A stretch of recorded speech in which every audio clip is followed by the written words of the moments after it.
그 산은 지금도 경고하고 있을까요? 깊고 깊은 산속, 안개가 영원히 거칠 것 같지 않은 그곳. 사람의 발길이 닿으면 안 될 것 같은 고요함보다는 숨막히는 적막이 감도는 곳.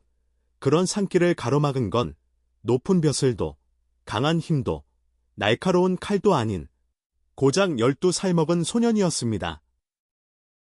허름한 옷차림에 약초를 캐느라 거칠어진 두 손. 하지만 그 눈빛만은 이 산의 안개를 가르는 달빛처럼 맑고도 확고했지요. 살고 싶으시면 이 산을 넘지 마세요. 그의 목소리는 떨렸지만 그 말 한마디에는 온 산이 숨죽여귀 기울일 만한 무게가 실려 있었습니다. 그게 무슨 소리냐고, 누구냐고 물을 새도 없이 산은 이미 죽음의 함정을 손바닥 위에 올려놓은 상태였습니다. 눈에 보이지 않는 화약 냄새가 공기를 맴돌고 새들도 들짐승들도 감히 소리내지 못해 도망친 그 순간 탐욕과 음모가 뿌려놓은 죽음의 씨앗이 땅속에서 아각 웃고 있는 그 순간 소녀는 무엇을 보고 무엇을 느꼈을까요? 왜 자신의 목숨을 걸고까지 그 낯선 행차를 막아섰을까요? 그의 정체는 단순한 약초꾼을 넘어선 이 산이 키워낸 진짜 지킴이였을까요? 아니면 더 깊은 비밀을 간직한 존재였을까요? 사는 말이 없습니다. 하지만 그 소년의 외침은 수백 년이 지난 지금도 우리 귀에 생생히 들리는 것 같습니다. 살고 싶으면 이 산을 넘지 마세요. 그 경고 속에 숨겨진 피로 얼룩진 조선시대의 충격적인 비밀과 한 소년의 말하지 못한 사연이 펼쳐집니다. 지금부터 그가 목숨 걸고 지켜낸 진실의 문을 열어보시겠습니까? 살고 싶으시면 이 산을 넘지 마세요. 최대감의 행차를 가로막은 건 허름한 행색의 12살 소년이었습니다. 수행원들은 미친 아이의 헛소리라며 소년을 쫓아내려 했지만 소년은 물러서지 않았지요. 사람의 탐욕으로 인해 죽음의 자리로 변해버린 그 산의 이야기를 지금부터 시작합니다. 방문해 주셔서 감사합니다. 재미있게 들어주시고 댓글로 지역과 소감을 남겨보세요. 이야기를 시작합니다. 옛날 옛적 조선 명종 대왕 때 일이었습니다. 조정은 권력 다툼으로 피바람이 불었지요.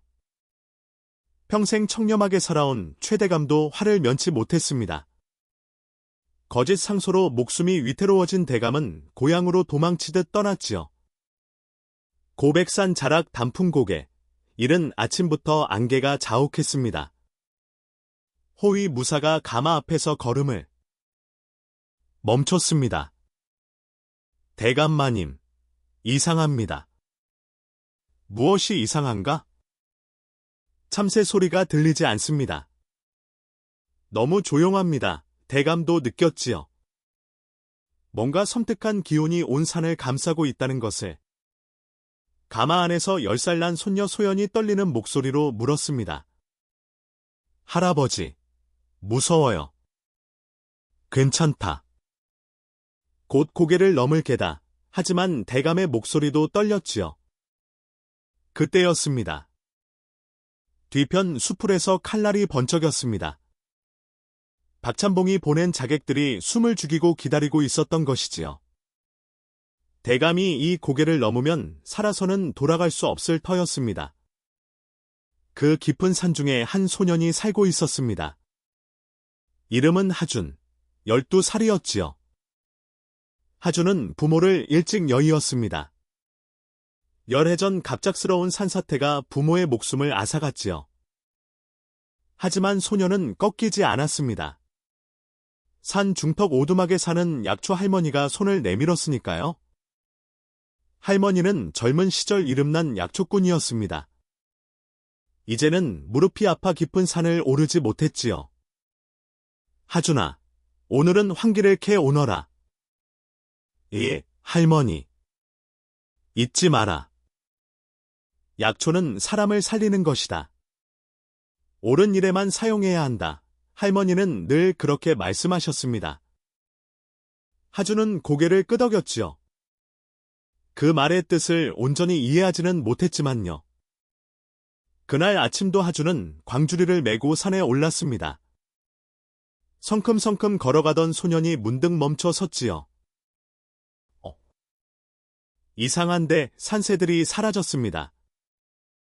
는 지저귀던 참새도 까치도 보이지 않았지요. 하주는 계곡으로 달려갔습니다. 물을 떠서 코를 벌씀거렸지요. 이건 쇠 냄새다.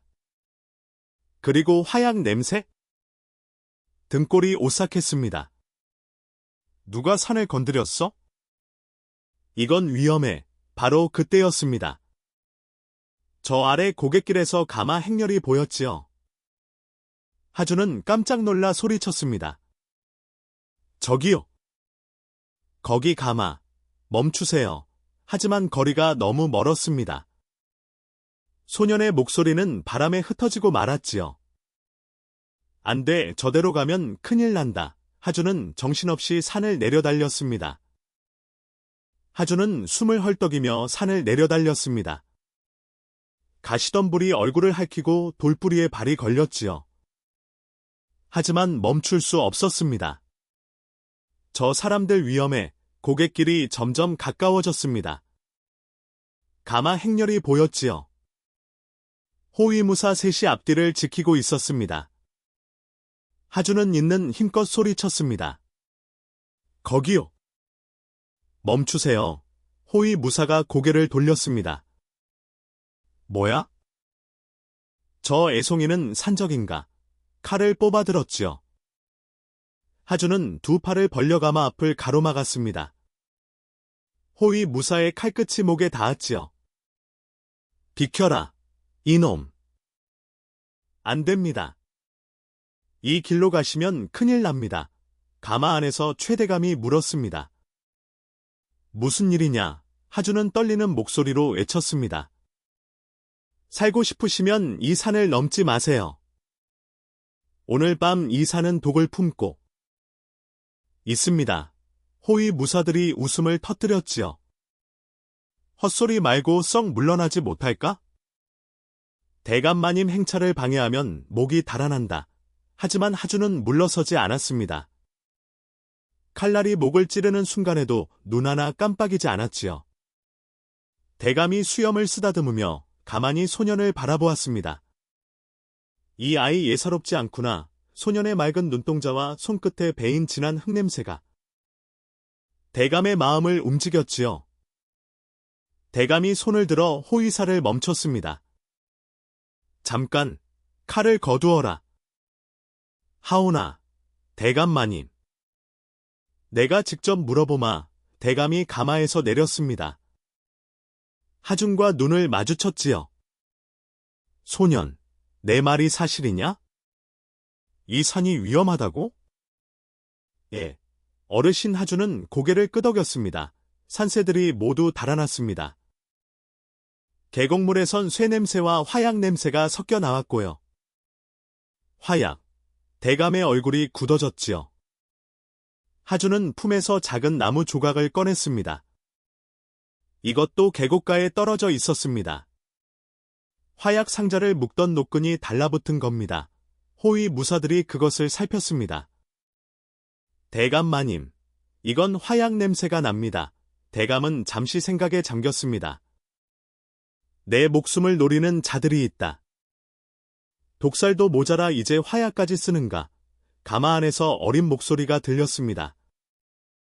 할아버지, 저 오빠 말이 맞는 것 같아요. 소연이 가마 밖을 내다보고 있었지요. 10살 소녀는 하준을 보며 고개를 끄덕였습니다. 산이 너무 조용해요. 무서워요. 대감이 하준에게 물었습니다. 소년, 내 이름이 무엇이냐? 하준이라 합니다.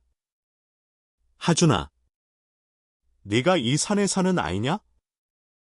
예, 할머니와 함께 약초를 캐며 삽니다. 대감은 하준의 거친 손을 보았습니다. 약초를 캐느라 굳은 살이 배어 있었지요. 이 아이는 거짓을 말하지 않는구나. 대감은 잠시 생각했습니다. 이 고을 박찬봉이 나를 노린단 말인가? 하지만 그럴 리 없어. 내가 자식처럼 키운 그 아이가 스승을 해칠 리가? 대감은 고개를 저었지요. 믿고 싶지 않았습니다.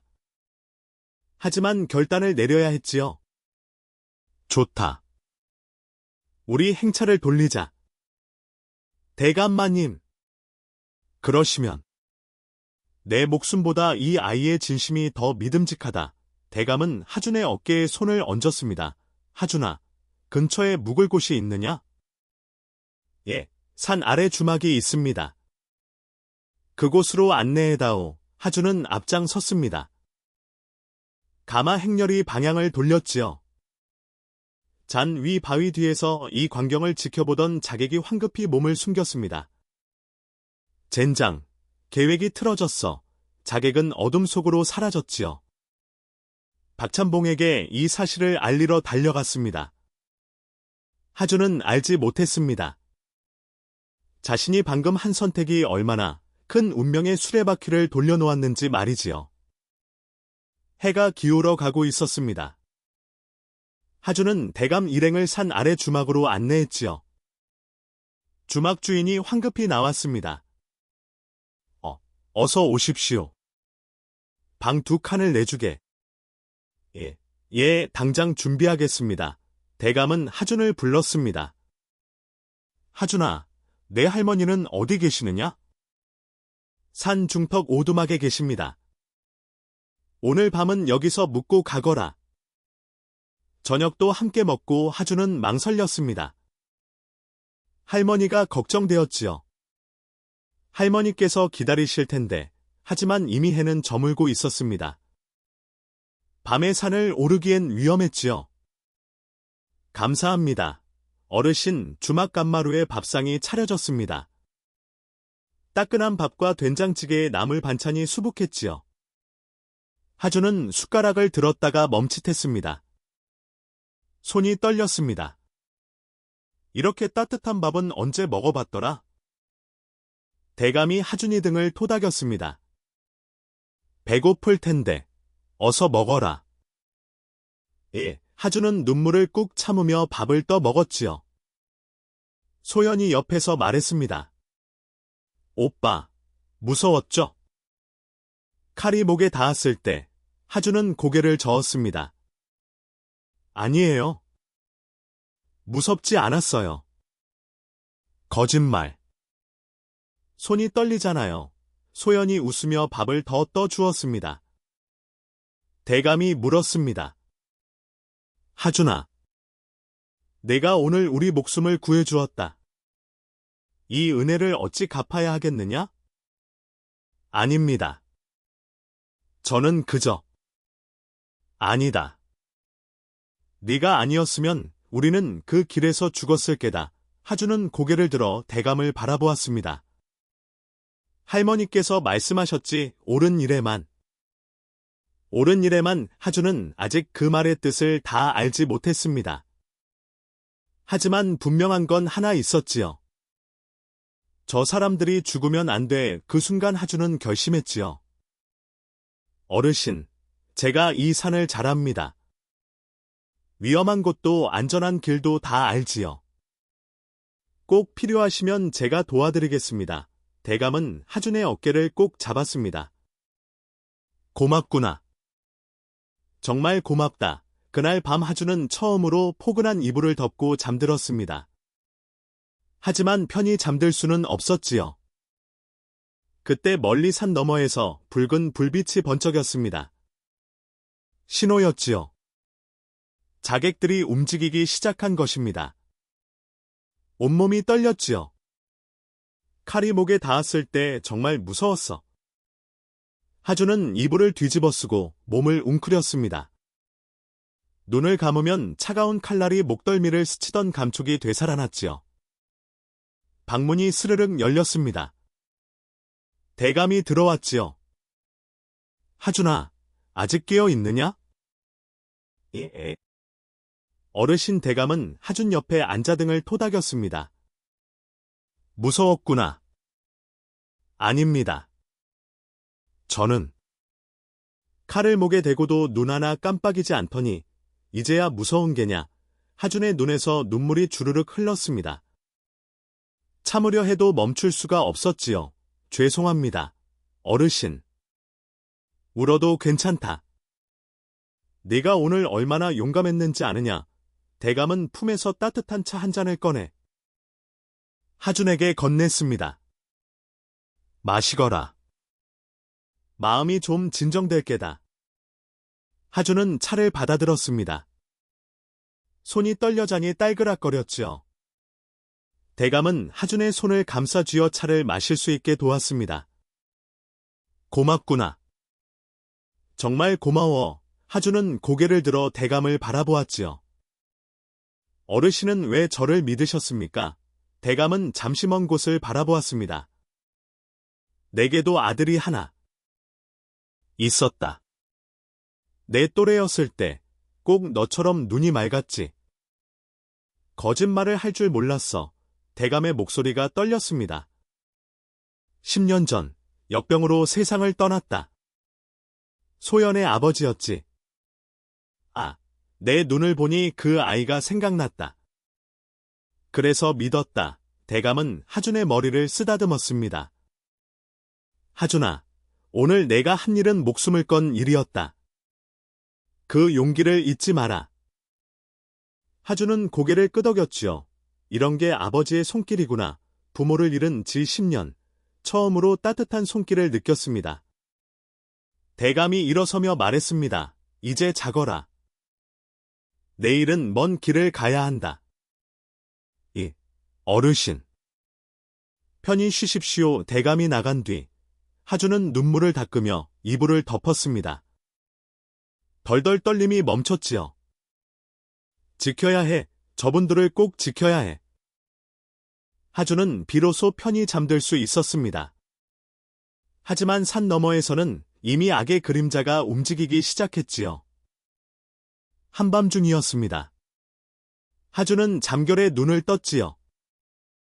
뭔가 이상한 기운이 느껴졌습니다. 산이 울고 있어 밖으로 나가려던 순간이었습니다. 아르르릉.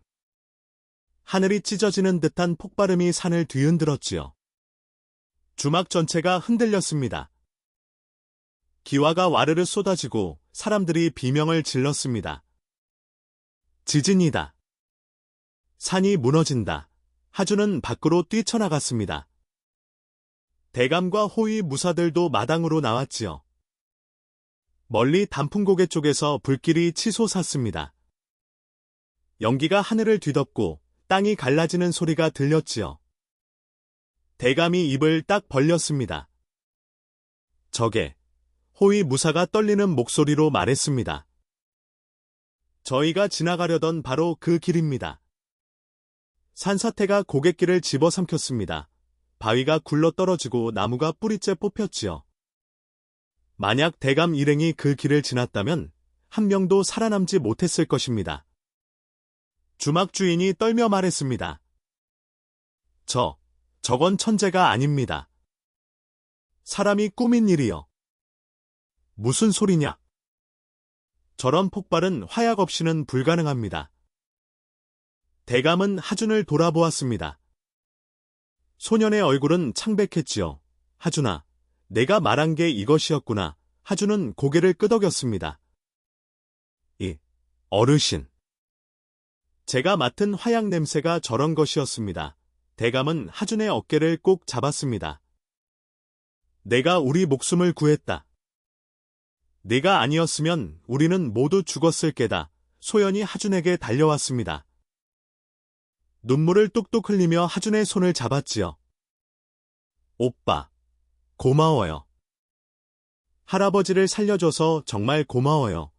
하준은 당황해서 손을 빼려 했지만 소연은 놓지 않았습니다.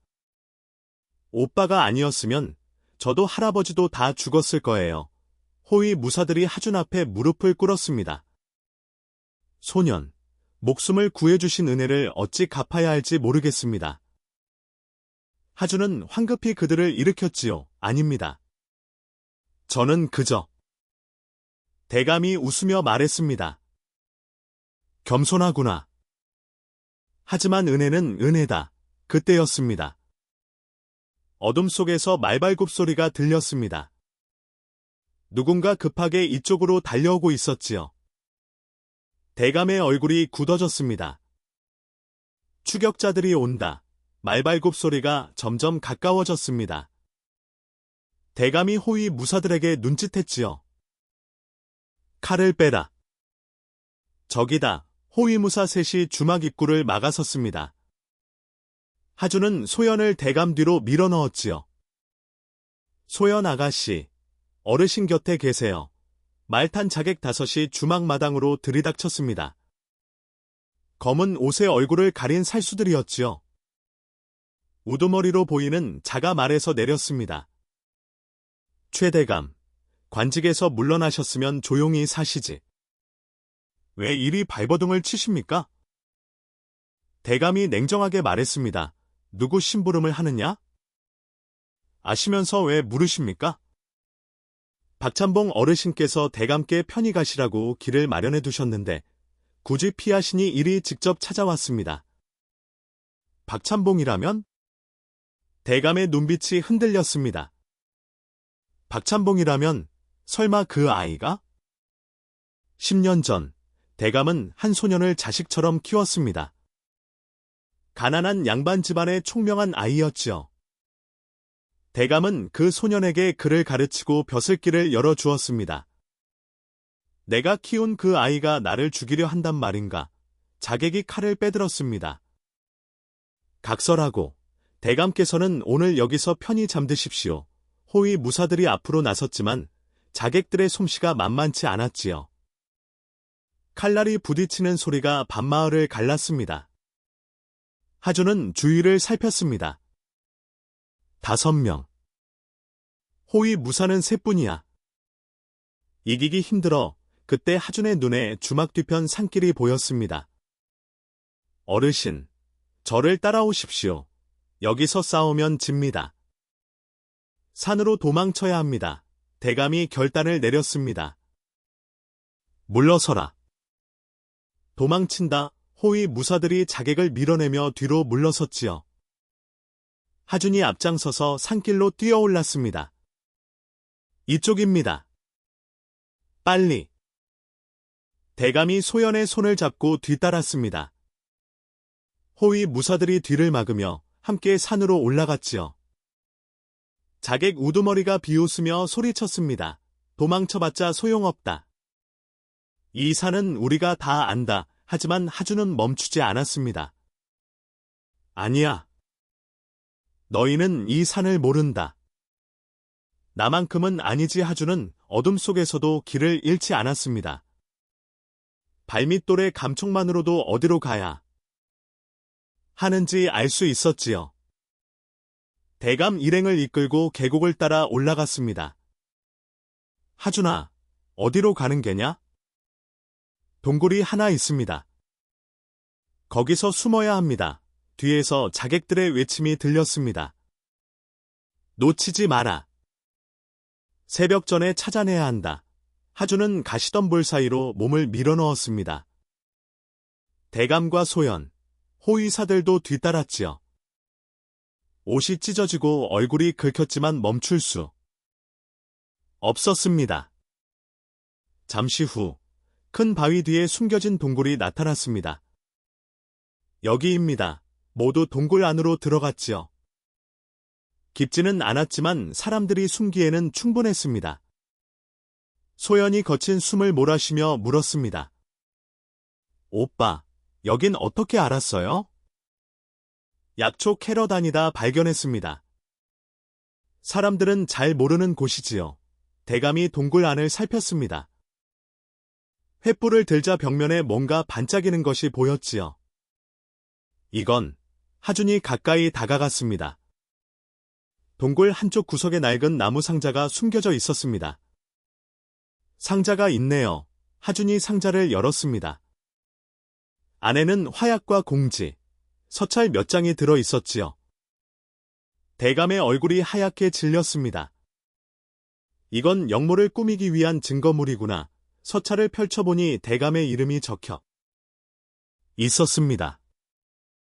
하지만 대감이 쓴 글씨가 아니었지요.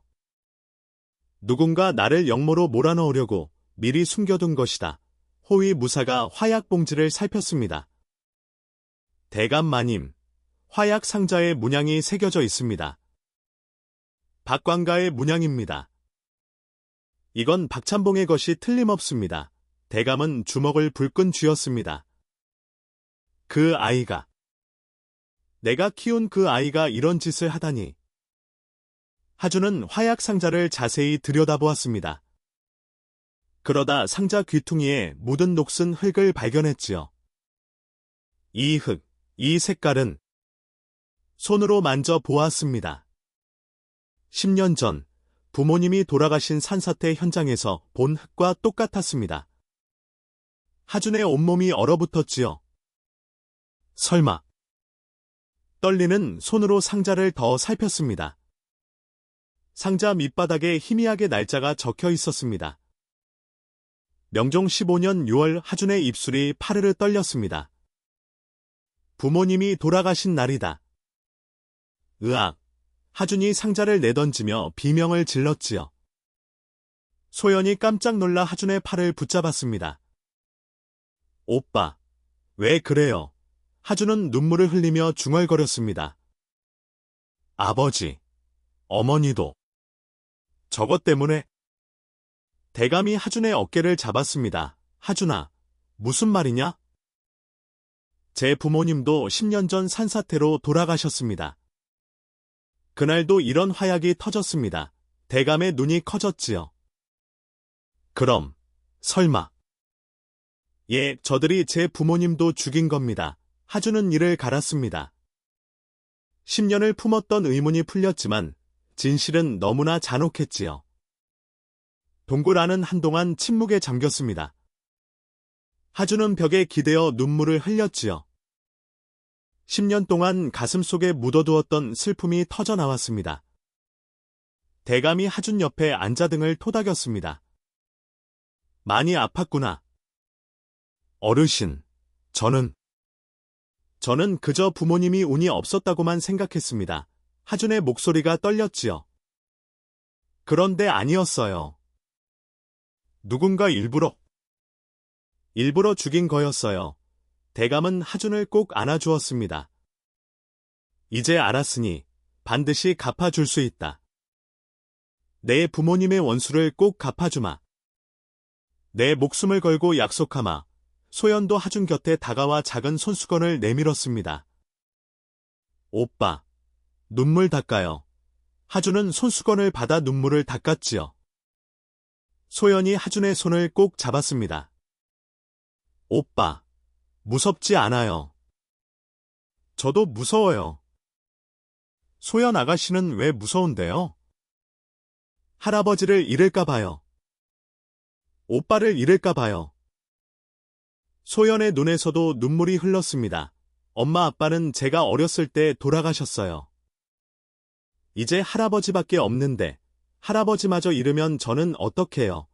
하준은 소연의 손을 꼭 잡아주었지요. 괜찮아요. 제가 지킬게요. 어르신도, 소연 아가씨도 꼭 지킬게요. 대감이 두 아이를 바라보며 미소 지었습니다. 너희 둘 다 참 기특하구나. 호위무사 하나가 동굴 입구로 다가왔습니다. 대감마님, 바깥이 조용합니다. 자객들이 지나간 것 같습니다. 그래. 잠시 쉬었다가 새벽에 출발하자. 대감은 하준에게 물었습니다. 하준아, 여기서 안전한 길이 있느냐? 어르신. 계곡을 따라 내려가면 이웃 마을로 갈 수 있습니다. 자객들이 모르는 길입니다. 좋다. 새벽에 그 길로 가자. 모두 동굴 안에서 잠시 눈을 붙였습니다. 하준은 소연과 나란히 앉아 있었지요. 소연이 하준의 어깨에 머리를 기댔습니다. 오빠, 이 일이 끝나면 어떻게 할 거예요? 할머니께 돌아가야죠. 그럼 다시 못 만나요? 글쎄요. 소연이 작게 중얼거렸습니다. 오빠랑 헤어지기 싫은데. 하주는 얼굴이 빨개져서 아무 말도 못했지요. 하주는 문득 할머니 생각이 났습니다. 할머니, 죄송합니다. 연락도 못 드리고 이렇게 오래 집을 비웠습니다. 하지만 할머니라면 이해해 주실 것 같았지요. 늘 말씀하셨으니까요. 옳은 일에는 목숨을 걸어야 한다고 대감이 그 모습을 보며 빙긋이 웃었습니다. 저 아이들이 있으니 이 늙은이도 힘이 난다. 하지만 평화는 오래 가지 못했습니다. 동굴 밖에서 낮은 목소리가 들렸지요. 여기다. 발자국이 이쪽으로 나 있다. 자객들이 찾아온 것입니다. 자객들의 발소리가 동굴 앞까지 다가왔습니다. 안에 있다. 포위하라. 호위 무사들이 칼을 빼들었지만 동굴 입구는 좁았고 자객은 5이었지요. 하주는 재빨리 주위를 살폈습니다. 독초. 독초가 필요해 동굴벽 틈새에서 자라는 풀을 발견했지요. 잎사귀를 만져보니 미끈거렸습니다. 이거다. 하주는 풀을 뜯어 호위무사에게 건넸습니다. 이걸 태우십시오. 연기가 나면 코와 입을 막아야 합니다. 이게 뭔데? 환각을 일으키는 독초입니다. 연기를 마시면 눈앞이 흐려지고 제대로 걸을 수 없게 됩니다. 대감이 놀라며 물었습니다. 그런 걸 어디서 얻지 않느냐? 할머니께 배웠습니다. 산에는 사람을 살리는 약초만 있는 게 아니라고 하셨지요. 호위무사가 부싯돌로 불을 붙였습니다. 독초가 타 들어가며 하얀 연기가 피어올랐지요. 모두 코와 입을 막으십시오. 연기가 동굴 밖으로 스며나갔습니다. 자객들이 기침을 하며 뒤로 물러섰지요. 이게 무슨 연기냐? 앞이 안 보인다. 자객 하나가 비틀거리며 바위에 머리를 부딪혔습니다. 또 한 명은 그대로 쓰러졌지요. 지금입니다. 뛰십시오. 하준이 앞장서서 동굴 밖으로 뛰쳐나갔습니다. 대감이 소연의 손을 잡고 뒤따랐고 호위 무사들이 뒤를 막았지요. 연기 속에서 자객들이 허우적거렸지만 제대로 쫓아오지 못했습니다. 하주는 계곡을 따라 일행을 이끌었습니다. 가시덤불을 헤치고 바위를 기어올라 자객들이 따라올 수 없는 길로 갔지요. 한참을 달려 계곡 상류에 도착했을 때 모두 기진맥진하여 주저앉았습니다. 소연이 숨을 헐떡이며 하준을 불렀습니다. 오빠, 갈 수 있어요? 예, 하준이 대답했지만 소연이 하준의 팔을 보고 깜짝 놀랐지요. 옷이 찢어지고 피가 흐르고 있었습니다. 오빠, 다쳤어요? 이건 가시에 긁힌 거예요. 괜찮습니다. 소연은 치마폭을 찢어 하준의 상처를 쌈에 주었습니다. 손이 떨렸지만 정성스럽게 묶어 주었지요. 아파요? 아니요. 괜찮아요. 거짓말. 이렇게 많이 다쳤는데? 소연의 눈에서 눈물이 뚝 떨어졌습니다. 오빠, 왜 이렇게 무모하게 굴어요? 우릴 지키려다 죽으면 어떡해요? 하주는 당황해서 손을 흔들었지요. 저는 안 죽습니다. 약속해요. 절대 죽지 않겠다고 약속할게요. 소연이 하준의 손을 꼭 잡았습니다. 대감이 그 모습을 보며 빙긋이 웃었지요. 이제 좀 숨통이 트이는구나. 하지만 기쁨도 잠시. 호위 무사 하나가 다급히 소리쳤습니다. 대감마님, 저 아래 불빛이 보입니다. 멀리 산 아래에서 횃불이 여러 보였습니다. 박찬봉이 직접 부하들을 이끌고 산을 포위하고 있었던 것이지요. 동쪽 하늘이 밝아왔습니다. 박찬봉이 군관 20명을 이끌고 상기슭에 도착했지요. 그 뒤로 마을 사람들도 몰려왔습니다. 박찬봉은 30살쯤 되어 보이는 젊은 양반이었습니다.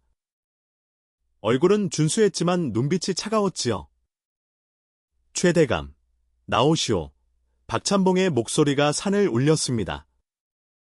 하주는 바위 뒤에 숨어 아래를 내려다 보았지요. 마을 사람들 얼굴이 보였습니다. 주막주인, 약재상인, 나무꾼 아저씨? 모두 하준이 아는 사람들이었습니다. 약초를 팔고 밥을 얻어 먹던 사람들이었지요. 박찬봉이 마을 사람들에게 말했습니다. 오시오, 여러분. 저 산속의 하준이란 놈이 최대감을 납치했소. 저 아이를 꿰어 산적질을 하려는 것이요. 어린 것이 벌써 도적놈이 되었소. 마을 사람들이 웅성거렸습니다. 하준이가 그럴 리가? 하지만 박찬봉 어르신. 말씀이.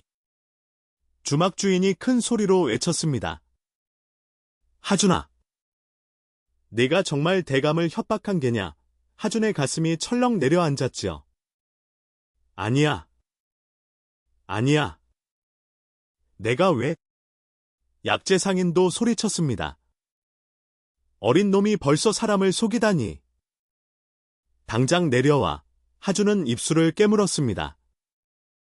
눈물이 핑 돌았지요. 내가 뭘 잘못했다고? 나는 저 사람들을 구하려고. 소연이 하준이 손을 잡았습니다. 오빠, 저 사람들 말 듣지 마요. 오빠는 아무 잘못 없어요. 대감이 하준의 어깨에 손을 얹었습니다. 하준아, 괜찮다. 저들은 진실을 모르는 게다. 하지만 저 사람들은 제가 아는 사람들입니다. 저를 도와주던 사람들이에요. 사람은 두려우면 누구든 잘못을 저지른다. 하지만 너는 옳은 일을 하고 있다. 하준은 눈물을 닦았습니다.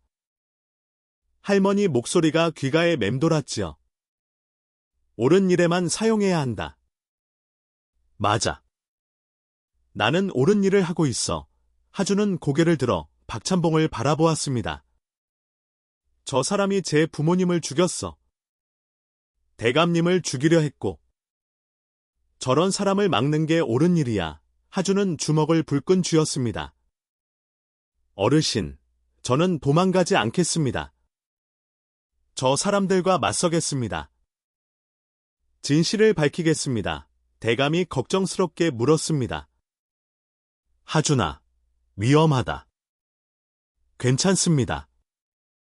할머니께서 말씀하셨어요. 옳은 일엔 목숨을 걸어야 한다고. 하준은 바위 위로 올라갔습니다. 아래에 있는 사람들이 모두 보이는 고지였지요. 박찬봉. 거짓말하지 마십시오. 하준의 목소리가 산을 울렸습니다. 박찬봉의 얼굴이 일그러졌지요. 저놈을 잡아라. 군관들이 일제히 산을 오르기 시작했습니다. 20명이 넘는 군관들이 사방을 둘러쌌습니다. 포위당했어. 대감이 하준 옆으로 다가왔습니다.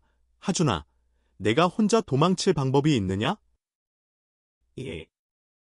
너라도 살아야 한다.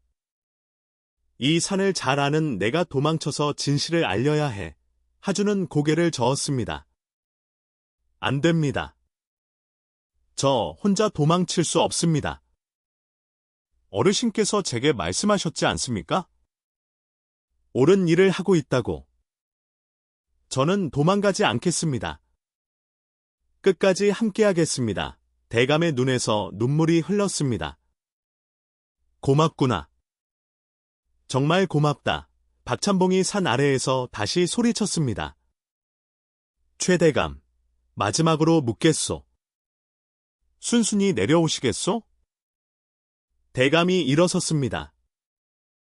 바위 위로 올라가 박찬봉을 내려다 보았지요. 박찬봉. 아니 정호야. 스승님을 정말 죽이려 하느냐?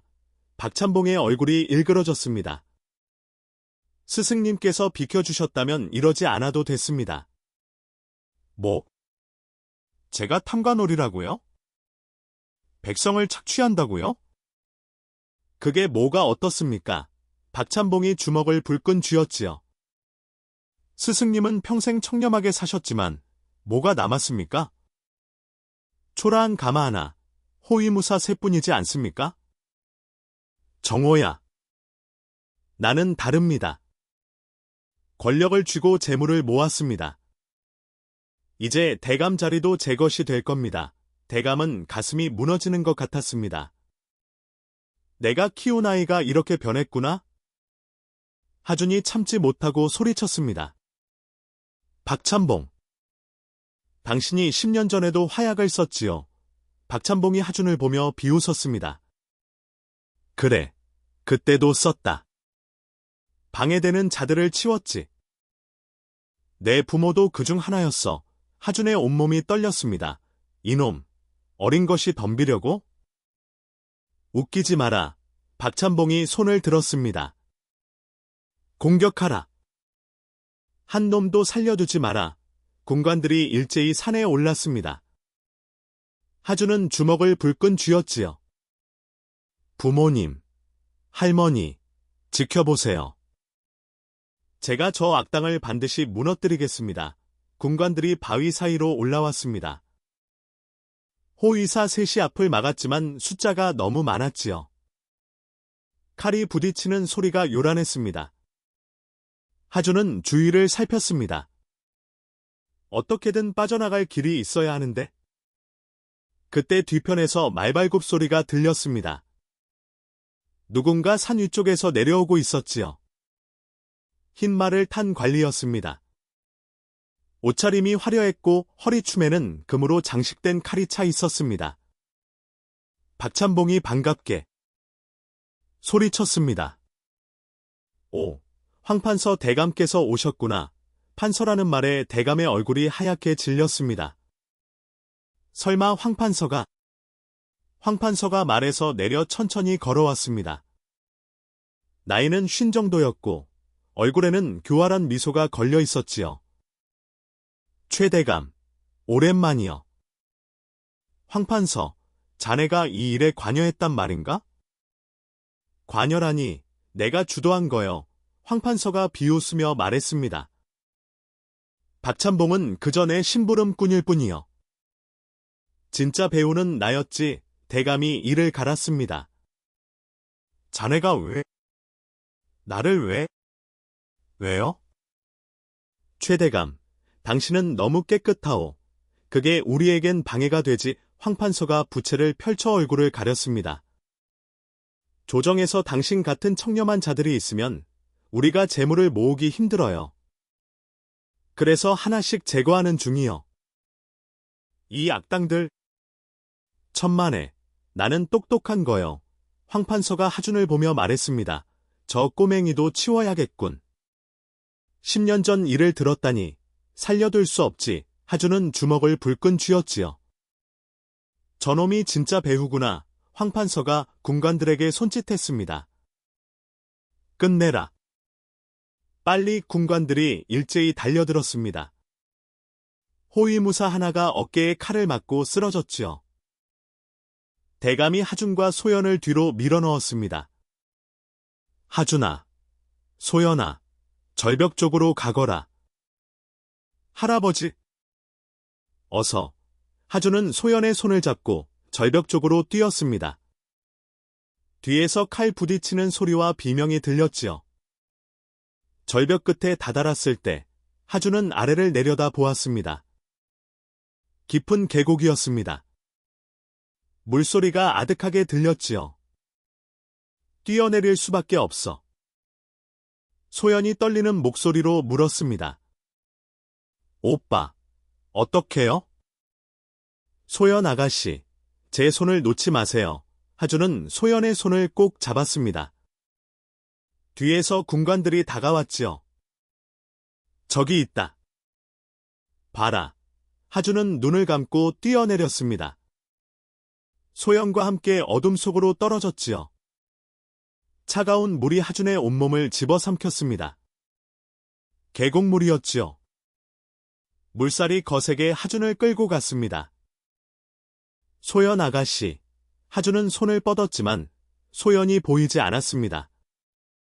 물속이 너무 어두웠지요. 폭포 끝에서 떨어진 곳이라 물살이 소용돌이 쳤습니다. 하주는 숨을 쉴 수가 없었지요. 이대로 죽는 건가? 그때 물 위로 소연의 머리가 떠올랐습니다. 으악! 소연이 비명을 지르며 허우적거렸지요. 물을 못하는 게 분명했습니다. 하주는 있는 힘껏 헤엄쳐 소연에게 다가갔습니다. 소연의 옷자락을 붙잡았지요. 소연 아가씨, 저예요. 오빠. 소연이 하준의 목을 꼭 껴 안았습니다. 두 사람 모두 물속으로 가라앉았지요. 하준은 발버둥 쳤습니다. 간신히 물 위로 올라와 숨을 들이켰습니다. 소연 아가씨, 힘 빼세요. 제가 끌고 갈게요. 하준은 소연을 안고 강가 쪽으로 헤엄쳤습니다. 팔이 천근만근이었지만 포기할 수 없었지요. 얼마나 갔을까? 하준의 발이 바닥에 닿았습니다. 다 왔어요. 하준은 소연을 끌고 강가로 올라왔습니다. 두 사람 모두 축 늘어져 버렸지요. 소연이 기침을 하며 물을 토해냈습니다. 괜찮으세요? 오빠, 고마워요. 오빠가 아니었으면 죽었어요. 하준은 주위를 살폈습니다. 깊은 산골짜기였습니다. 어디인지 알 수가 없었지요. 대감님은 어떻게 되셨을까? 하준의 가슴이 철렁했습니다. 살아계실까? 소연도 눈물을 흘렸습니다. 할아버지. 소연 아가씨, 울지 마세요.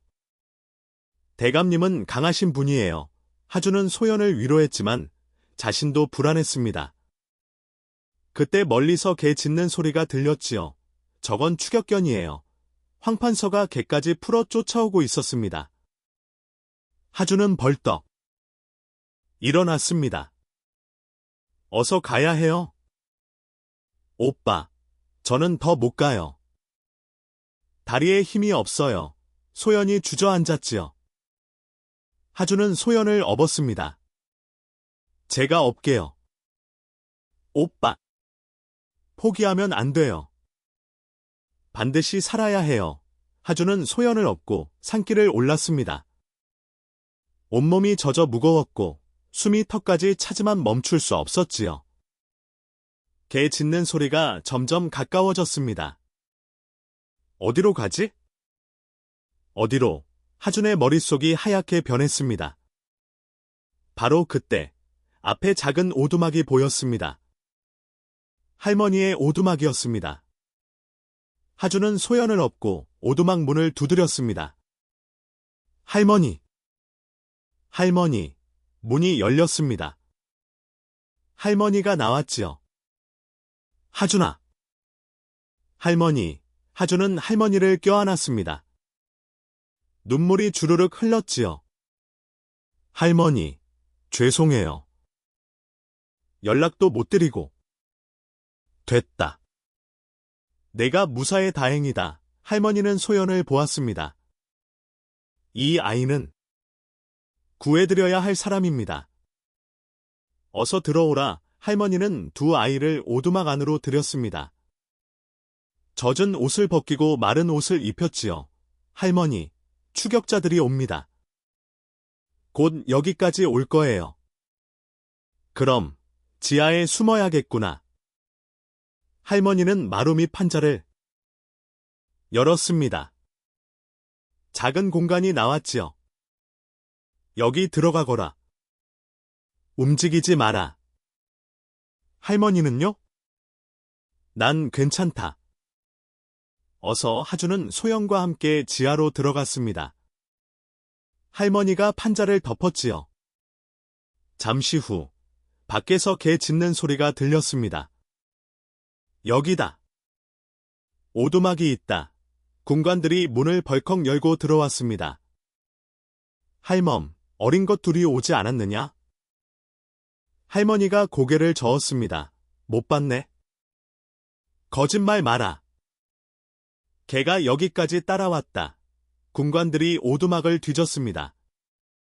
하준은 숨을 죽였지요. 제발, 제발 찾지 마라. 군관 하나가 마루 밑을 두드렸습니다. 밑에 뭐가 있는 것 같은데? 하준의 심장이 쿵쾅거렸습니다. 바로 그때였습니다. 하늘에서 우르릉 소리가 들렸지요. 하준은 공기가 축축해진 것을 느꼈습니다. 비가 온다. 하준은 판자를 박차고 나왔습니다. 이놈들, 하준이 품에서 매운 가루를 꺼내 군관 얼굴에 뿌렸습니다. 할머니가 늘 준비해두던 고춧가루였지요. 으악! 눈이 앞이 안 보인다. 하준은 소연의 손을 잡고 밖으로 뛰쳐나갔습니다. 하늘에서 폭우가 쏟아지기 시작했지요. 폭우가 산을 덮쳤습니다. 하준은 소연의 손을 잡고 산을 내려달렸지요. 빗속에서 뒤쪽으로 군관들의 목소리가 들렸습니다. 놓치지 마라. 저놈들을 잡아야 한다. 하준은 숨을 헐떡이며 달렸습니다. 어디로 가지? 어디로? 그때 하준의 머릿속에 한 곳이 떠올랐습니다. 검은 늪, 산 깊숙한 곳에 검은 늪이 있었습니다. 겉보기엔 평범한 땅처럼 보이지만 발을 들이면 빠져나올 수 없는 곳이었지요. 할머니가 경고했던 곳이었습니다. 그래. 저곳으로 유인하자. 하준은 방향을 돌렸습니다. 소연 아가씨, 제 손 꼭 잡으세요. 절대 놓으면 안 돼요. 알았어요. 오빠. 하준은 늪지대 쪽으로 달렸습니다.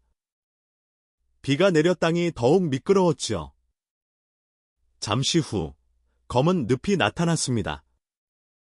평평한 땅처럼 보이지만 하준은 알고 있었습니다. 풀이 자라는 방향, 흙의 색깔, 그리고 냄새로 어디가 안전한지 알 수 있었지요. 하준은 안전한 길을 따라 늪 한가운데로 들어갔습니다. 소연을 이끌고 조심조심 발을 옮겼습니다. 오빠, 무서워요. 괜찮아요. 제가 아는 길이에요. 늪 한가운데 큰 바위가 하나 있었습니다. 하준은 소연을 바위 위에 올려놓았지요. 여기서 기다리세요. 움직이지 마세요. 오빠는요? 제가 저놈들을 끝장내야 해요. 하준은 바위에서 내려와 늪 가장자리로 갔습니다. 군관들이 나타났습니다. 10명이 넘었지요. 맨 앞에는 박찬봉이 있었습니다. 거기 섰거라. 하준은 늪가에 서서 박찬봉을 노려보았습니다. 박찬봉, 제 부모님을 죽인 죄, 여기서 갚겠습니다. 건방진 놈, 박찬봉이 칼을 빼들고 달려들었습니다. 군관들도 뒤따랐지요. 하준은 재빨리 안전한 길을 따라 바위 쪽으로 갔지요. 박찬봉과 군관들도 똑같이 따라왔습니다. 첫 번째 군관이 안전한 길에서 벗어났습니다. 으악! 발이 푹 빠졌다. 순식간에 허리까지 가라앉았지요. 살려줘! 살려줘! 두 번째 군관도 빠졌습니다. 세 번째, 네 번째도 마찬가지였습니다. 박찬봉이 멈춰 섰습니다. 이건 늪이다. 한 번 빠지면 절대 못 나와요. 하준이 바위 위에 서서 박찬봉을 내려다 보았습니다. 당신네들은 산을 모릅니다. 이 산에서 살아본 적도 없으면서 산을 함부로 건드렸지요. 박찬봉의 얼굴이 새하얗게 질렸습니다. 이놈! 당장 길을 알려주지 못할까? 싫습니다. 뭐라고? 당신은 제 부모님을 죽였어요. 대감님을 죽이려 했고요. 그런 당신을 왜 살려줘야 하죠? 박찬봉이 뒤로 물러서려 했습니다. 발이 푹 빠졌습니다. 으악! 박찬봉이 비명을 질렀지요. 발버둥 칠수록 더 깊이 빠져들었습니다. 살려줘. 제발 살려줘. 하준은 차갑게 말했습니다. 제 부모님도 그렇게 애원했을 거예요. 하지만 당신은 듣지 않았지요. 제발. 내가 잘못했다. 살려만 주면 뭐든지 하겠다. 바로 그때였습니다. 늪 너머에서 말발굽 소리가 들렸습니다. 황판서가 나타났지요. 그 옆에는 대감이 손이 묶인 채 끌려오고 있었습니다. 하준의 심장이 철렁했습니다. 대감님, 황판서가 비웃으며 말했습니다. 꼬맹이, 내가 영리하긴 하구나. 하지만 게임 끝이다. 황판서가 칼을 빼들어 대감의 목에 갖다 댔습니다. 당장 박찬봉을 구해내라. 안 그러면 이 늙은이 목을 친다. 하준은 주먹을 불끈 쥐었습니다. 어떡하지? 어떻게? 황판서의 칼날이 대감의 목을 스쳤습니다. 마지막으로 묻겠다. 박찬봉을 구해낼 것이냐? 하준은 주먹을 불끈 쥐었습니다. 어떡하지? 대감님을 살리려면 저 악당을 구해줘야 하나? 소연이 하준의 손을 잡았습니다. 오빠, 어떡해요? 하준은 늪에 빠진 박찬봉을 내려다 보았습니다. 이미 가슴까지 빠져 있었지요. 그때 하준은 깨달았습니다. 잠깐, 저 악당을 구해주는 척하면서. 하준이 큰 소리로 외쳤습니다. 알겠습니다. 구해드리겠습니다. 현명한 선택이다. 하준은 바위에서 내려와 안전한 길을 따라 박찬봉 쪽으로 갔습니다. 박찬봉, 손을 뻗으세요. 박찬봉이 필사적으로 손을 뻗었습니다. 하준이 그 손을 잡았지요. 황판서가 만족스러운 표정으로 지켜보았습니다. 하준이 박찬봉을 끌어당기는 척하며 천천히 뒤로 물러났습니다. 황판서 쪽으로 말이지요. 힘을 주세요. 조금만 더. 황판서가 점점 가까이 다가왔습니다. 하준이 제대로 끌어내는지 보려고 했지요. 바로 그때였습니다. 지금이야. 하준이 갑자기 박찬봉 손을 놓고 옆으로 몸을 날렸습니다. 황판서가 균형을 잃고 앞으로 비틀거렸습니다. 발이 늪 가장자리를 밟았지요. 으악! 황판서의 몸이 푹 빠졌습니다. 대감이 재빨리 몸을 빼 바위 뒤로 굴렀습니다. 이놈! 감히 속였느냐? 황판서가 발버둥 쳤지만 소용없었습니다. 칼을 휘둘렀지만 땅만 칠 뿐이었지요. 하준이 안전한 곳에서 두 악당을 내려다 보았습니다. 당신들은 산을 모릅니다. 이 산에서 산 적도 없으면서 산을 함부로 건드렸지요. 바로 그 순간이었습니다. 산 아래에서 나팔 소리가 들렸습니다. 검은 말을 탄 관리가 붉은 도포를 입고 나타났습니다. 어사화를 든 암행어사였지요. 황판서, 박찬봉. 너희의 죄상을 모두 알고 있다. 하준의 눈이 휘둥그레졌습니다. 암행어사 뒤로 관군 수십 명이 몰려왔고 그 뒤에는 지팡이를 짚은 할머니가 보였습니다. 할머니가 손을 흔들었습니다. 얼굴엔 눈물이 가득했지요. 암행어사가 말에서 내려 늪가로 다가왔습니다. 소년, 내가 하준이냐? 예. 내 할머니께서 사흘 밤낮을 걸어 한양까지 오셨다. 화약 상자와 서찰을 가지고. 말이다. 하준은 할머니를 보았습니다. 할머니는 군관들이 지나간 뒤 하준이 품에 넣어두었던 증거물을 찾아냈던 것입니다. 무릎이 아픈 다리를 이끌고 한양까지 갔지요. 할머니가 산을 올라와 하준을 껴안았습니다. 잘했다, 하준아. 정말 잘했어. 하준은 할머니 품에서 눈물을 쏟았습니다. 암행어사가 황판서를 내려다 보았습니다. 화약으로 산사태를 일으킨 죄, 충신을 모함한 죄, 백성을 착취한 죄, 모두 임금님께 보고되었다. 황판서가 비명을 질렀습니다.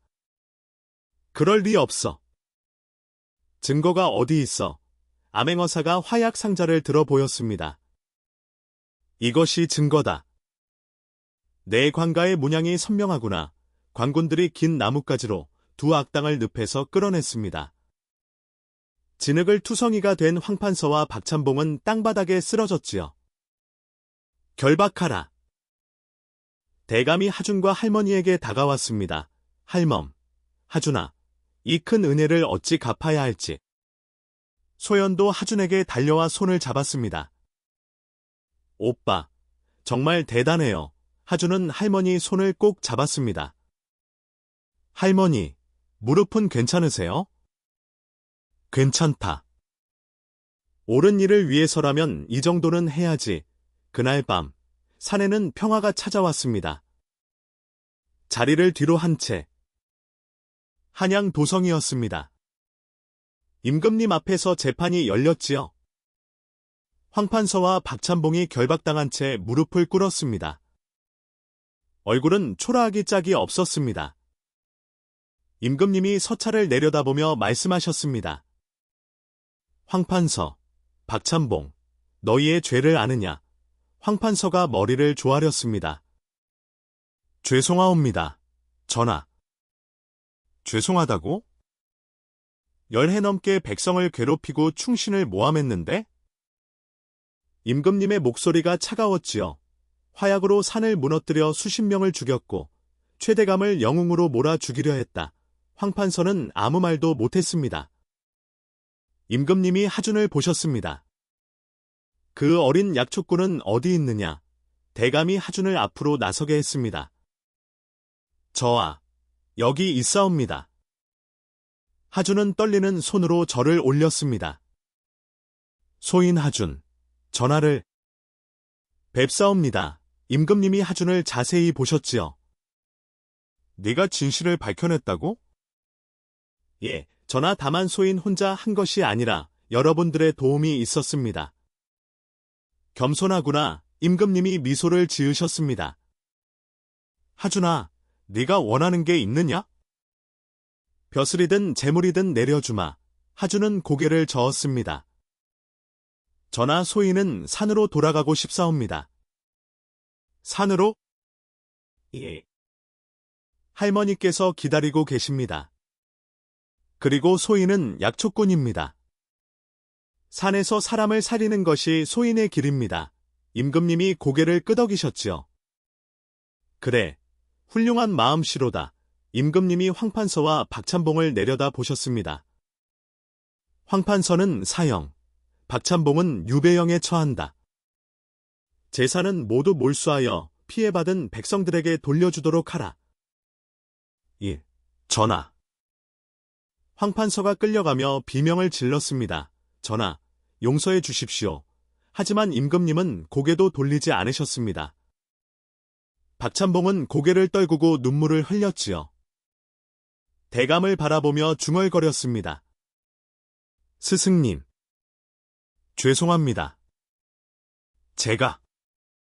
제가 잘못했습니다. 대감은 아무 말도 하지 않았습니다. 그저 고개를 돌렸지요. 재판이 끝나고 대감이 하준에게 다가왔습니다. 하준아, 정말 한양에 남지 않겠느냐? 내가 너를 가르쳐 주마. 어르신, 감사하지만 저는 산이 좋습니다. 그래, 알겠다. 대감이 하준의 어깨를 토닥였습니다. 하지만 언제든 찾아오너라. 이 늙은이가 항상 기다리고 있을 테니. 예. 어르신 소연이 하준에게 작은 보따리를 건넸습니다. 오빠, 이거 뭐예요? 할아버지께서 준비하신 거예요. 약재 살 돈이랑 따뜻한 옷이에요. 하준은 보따리를 받으며 눈물을 흘렸습니다. 고맙습니다. 소연도 눈물을 닦았지요. 오빠, 꼭 다시 만나요. 예, 소연 아가씨 10해가 흘렀습니다. 하준은 22살 청년이 되어 있었습니다. 할머니는 평화롭게 세상을 떠나셨고 하준은 산 중턱 오두막을 넓혀 약방을 차렸지요. 소문이 퍼졌습니다. 산속에 신통한 약초꾼이 있다는 소문이었습니다. 먼 곳에서도 사람들이 찾아왔지요. 어느 가을날이었습니다. 화려한 가마 하나가 산길을 올라왔습니다. 하주는 약초를 말리다가 고개를 들었지요. 가마가 멈춰 섰습니다. 백발이 성성한 노인이 내렸습니다. 대감님, 하준이 달려가 절을 올렸습니다. 어르신, 안녕하셨습니까? 하준아. 대감이 하준을 껴워 안았습니다. 이놈, 한양에는 왜 한 번도 안 올라왔느냐? 죄송합니다. 산에서 바쁘다 보니? 거짓말. 그냥 산이 좋은 게지. 두 사람이 웃었습니다. 가마에서 한 여인이 내렸습니다. 10대가 된 소연이었지요. 비단 옷을 입고 있었지만 얼굴은 여전히 맑았습니다. 오빠. 소연 아가씨, 소연이 하준에게 달려와 눈물을 흘렸습니다. 오빠, 보고 싶었어요. 저도요. 대감이 두 사람을 보며 빙긋이 웃었습니다. 하준아, 이번에 한양에서 큰 잔치가 열린다. 내게 공을 치야 하는 자리다. 저는 괜찮습니다. 아니다. 임금님께서 직접 부르셨다. 가야 한다. 하준은 난처해했지요. 하지만 저는 소연이 하준의 손을 잡았습니다. 오빠, 한양 구경도 하고 가요. 저랑 같이요. 하준의 얼굴이 빨개졌습니다. 그럼. 대감이 웃으며 말했습니다. 소연아, 내가 하준이를 데려가거라. 이 고집쟁이는 내 말만 듣는 것 같구나. 세 사람은 함께 차를 마시며 지난 열해를 이야기했습니다. 황판서는 형장의 이슬로 사라졌고 박찬봉은 유배지에서 참회하며 살고 있다는 이야기. 대감은 벼슬에서 물러나 손녀와 조용히 살고 있다는 이야기. 그리고 하준이 구한 사람들이 마을 곳곳에서 하준의 이름을 기리고 있다는 이야기였지요. 해가 기울어 갈 무렵 대감이 일어섰습니다. 이제 내려가야겠구나. 예. 어르신 대감이 하준의 어깨를 꼭 잡았습니다. 하준아, 내가 있어 이 늙은이가 세상을 믿게 되었다. 사람의 욕심은 찰나이나 산의 진심은 영원하다. 내가 그걸 가르쳐 주었다. 하준은 고개를 숙였습니다. 아닙니다. 저야말로 어르신께 많이 배웠습니다. 소연이 하준에게 작은 주머니를 건넸습니다. 오빠, 이번 겨울에 꼭 한양으로 와요. 약속이에요. 소연 아가씨. 가마가 산을 내려갔습니다. 하준은 오두막 앞에 서서 먼 산을 바라보았지요. 부모님이 돌아가셨던 그곳에는 이제 새로운 나무들이 자라고 있었습니다. 아버지, 어머니, 보고 계시죠? 제가 원수를 갚았습니다. 그리고 사람들을 살리고 있습니다. 하준은 미소를 지었습니다. 산새들이 지저귀고 바람이 나뭇잎을 흔들었지요. 하준은 다시 약초를 말리기 시작했습니다. 내일도 누군가 찾아올 것이고 하준은 그들을 살릴 것입니다. 그것이 약초꾼 하준의 길이었습니다. 옛말에 이런 말이 있습니다. 사람의 욕심은 끝이 없으나 정직한 마음은 하늘을 감동시킨다는 말이지요. 12살 소년 하준이는 옳은 일을 위해 목숨을 걸었고 그 용기가 세상을 바꿨습니다. 여러분도 옳다고 믿는 일이 있다면 두려워하지 말고 용기를 내시기 바랍니다. 하준이처럼 말이지요.